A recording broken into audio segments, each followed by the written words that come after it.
Hello guys, how's it going? My name is Dal, and were you aware that the 20th anniversary update from the patch 11.05 is actually going to be going away very soon? This means we'll be losing out on the 20th anniversary update that provides our characters additional bonus experience gains. This also means that all of the rewards for 20th anniversary updates will be retiring until a later time. Blizz did say that some of these rewards are going to be coming back in future anniversary updates, but not exactly if they are coming back with the next one or if it's going to be a couple of years from now. So if you are trying not to miss out on the 20th anniversary updates, like maybe if you're coming back for 11.07, try to get all the alts out of the way, maybe you skipped out on the 20th anniversary update altogether, now would be the best time to get all of those rewards and add them to your collections before they're gone for an unforeseeable amount of time.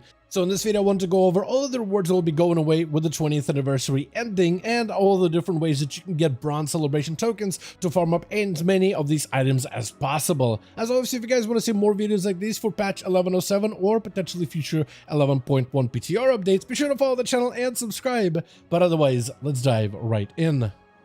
So the actual anniversary event looks like it's ending very soon on the 7th of Tuesday, which means less than 2 weeks to get all your supplies and all of your goodies before they're officially gone. And at first, when I started off with all of the different rewards that are available for 20th anniversary, but also will be going away. Now, Blizz did say that at some point these rewards are going to be coming back, like with one of the vendors here, specifically storekeeper Reginald. When you talk to him, he actually has a question: will you be back here next year? And Reginald, as well as some of the vendors, won't be making a return. Like Reginald apparently will not be coming back in. He said some of the bronze dragonflight vendors will be returning, but not all of them. So you might as well obtain all of the rewards before they are possibly not coming back for a good bit of while for the next future anniversary update. And some of the best items you should definitely gain as soon as possible is all the different anniversary armor sets, which I unlocked all of them, but all of them look really good. Every single one of these sets looks absolutely amazing. They did a great job in terms of trying to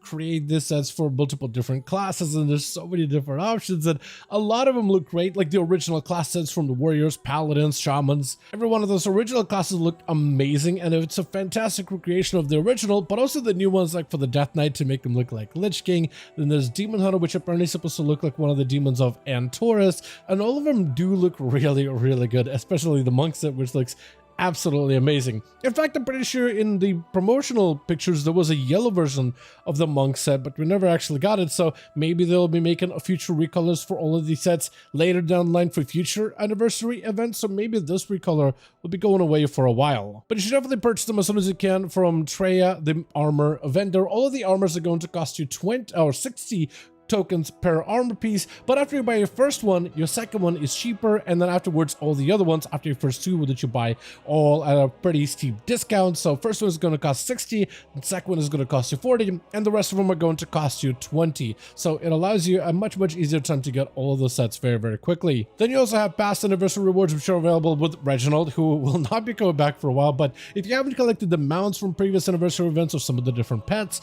all of them are available for you to collect right now, and you might as well obtain them pretty quickly because all of them cost between 10 for pets and 20 for mounts, so you might as well get all of those mounts and pets to just add them to your collection and get them out of the way. Outside of this, we also have the Calm Flame Tempest mount, which is a blue icy raven mount, which looks absolutely fantastic. It is a skywriting mount that has all the functionality of all the other mounts, but it also has a lot of other unique animations like the actual summon animation as well as the mount special, which does look really good and does help to make this mount even more unique than some of the other options out there. Now, to get the Cold Flame mount, you do have to complete the achievement of a cold 20 years, where you have to basically interact with every single bit of the 20th anniversary updates and events, from riding balloons to slaying some of the world bosses or doing the Encourage Chromie event, where you also get gate crashes to slay some of the new world bosses, listen to all the different stories by Lord Rocket Show, participate in the mount off and the fashion frenzy, as well as do some pet mischief. All of these are pretty easy to do, except for Peanut Gallery. This one does take a while because because it takes you quite a few sit-downs with Lore Rocket Show stories in order to be able to get the Peanut Gallery done completely. You basically have to keep interacting with Lore Rocket Show stories, and sometimes you'll get only a handful of interactions per story, and other times you can spam the buttons for interacting a lot more regularly, so you can get it done very, very quickly. So that one's probably going to take you the longest, but getting cool 20 ideas right now is a good move to do while the anniversary is active. Then we also have the Historian Madi, and there's a couple of different items you can get here, like the Coal Flame Shield, the sword, the helm, as well as the back piece, but also a ring, which is just a toy where you can actually see the ring on your character, kind of like the Cersei Circlet. You get the Balloons toy, as well as a little Doomy Hilt, which is the Doom Fiend pet. All of these items will cost you bronze celebration tokens, which can be acquired from a variety of different activities, but there's actually other rewards that you can also earn from the 20th anniversary update as well, like BRD items, Blackrock Depths, the dungeon converted into a raid for this season or for this event. All of these items are going to be going away very, very soon, and there's some very, very powerful items on these vendors as well that are actually quite competitive in season 1 content. We also have the world bosses that are available with Doomwalker, as well as Archivon and Shaw of Anger. All of these bosses could also drop you mounts as well, like the Illidari Doomhawk that could drop from Doomwalker. If you still haven't gotten it, it might be a good idea for you to start throwing ults at Doomwalker until you obtain the mount. Then there's also the Heavenly Onyx Serpent, which drops from Shaw of Anger, normally found in Kulei Summit, but right now he's spawned right outside of Teneris, and this version of the world boss also keeps dropping the mount as well. Then there's the Archivon of the Stone Watcher, and I believe his mount is a mammoth. Yeah, Grand Black War Mammoth that drops from Vault of Archivon. Also a chance for you to be able to obtain mount just from slaying the world boss found outside of Caverns of Time. Then there's also unique titles that you could obtain from Notary Grably, which are basically like titles of old. They're expansion focused titles like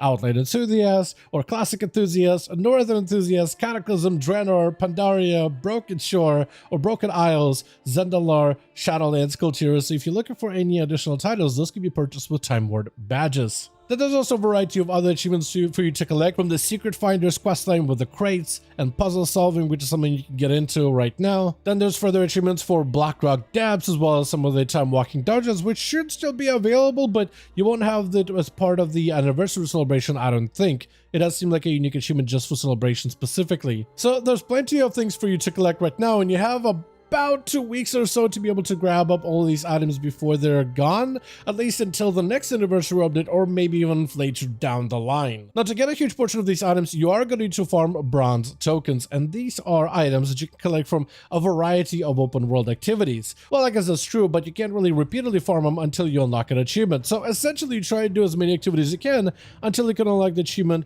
of Token Collector that allows you to gain bronze celebration tokens from repeatable 20th anniversary activities. But the first 100 tokens for you to obtain, that is generally easy to do, and there's plenty of Kazalgar open world things you can work on immediately in order to start working towards that achievement. Now, the best way to start earning some of those bronze badges will be with all of the regular Kazalgar weekly activities, from either the World Soul or maybe the disc finding. 81 of those activities work, but you can only complete one of them per week for bronze, but you get 10 celebration bronze tokens just for completing one of the regular weekly events that usually awards you a spark for completion. Then we also have other weekly activities. This week is the arena calls, and for completing or winning 10 arena skirmishes, you will also be able to get 10 more celebration badges. Then we also have PvP specific activities as well, which you can find by the train dummies from Preserving Skirmishes, which at first doesn't look like it gives you any rewards, but it does give you 8 celebration tokens. You also have the Spark Quest, which also gives you 8 additional celebration tokens, as well as Preserving in Arenas, which is the big honor quest for rated arena content, which gives you 15 celebration tokens.